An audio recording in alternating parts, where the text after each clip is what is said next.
34 নম্বর ওয়ার্ডের অন্তর্গত আগরতলা জয়নগর যুব সমাজ ক্লাবের সামনে যে পুকুরটা, এটা সরকারের হাত আমরা দিয়েছিলাম কিছুদিন আগে, প্রায় মাস আগে।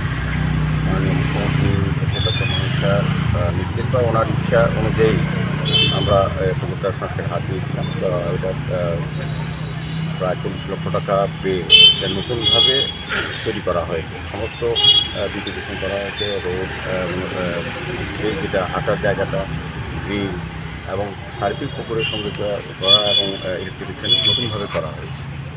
তো আজকে আমরা কাজটা সুসমত কিছুদিনের মধ্যেই মাননীয় মুখ্যমন্ত্রীর হাত ধরে এটা আনুষ্ঠানিকভাবে ব্যবহার করার জন্য জনগণকে তুলে দেওয়া হবে।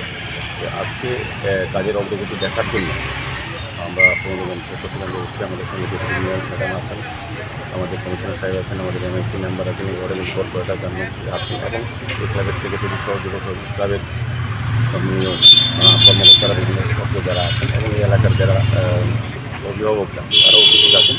প্রত্যেকেই খুব আনন্দিত এবং খুশি আগরতলা পৌর নিগমের পক্ষ থেকে, বিশেষ করে ওয়ার্ডের কর্পোরেটররা যে উদ্যোগ গ্রহণ করেছেন এবং আমাদের ক্লাবের পক্ষ থেকে আমি বলবো যে পৌর নিগম ক্লাবের যুব সমাজ ক্লাবের পক্ষ থেকেও তারা অনেক সহযোগিতা করেছেন।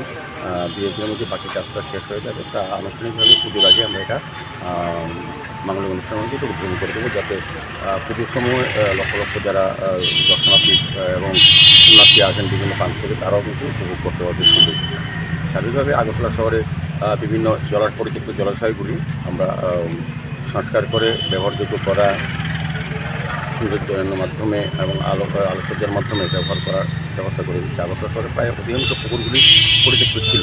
আমাদের আগরতলা পৌর নিগম গঠন হওয়ার পর আমাদের কর্পোরেটরগণ, আমাদের আধিকারিকগণ এবং বিশেষ করে সরকার এই সহযোগিতা করছেন যাতে এই পুকুরগুলিকে সংস্কার করা হয়।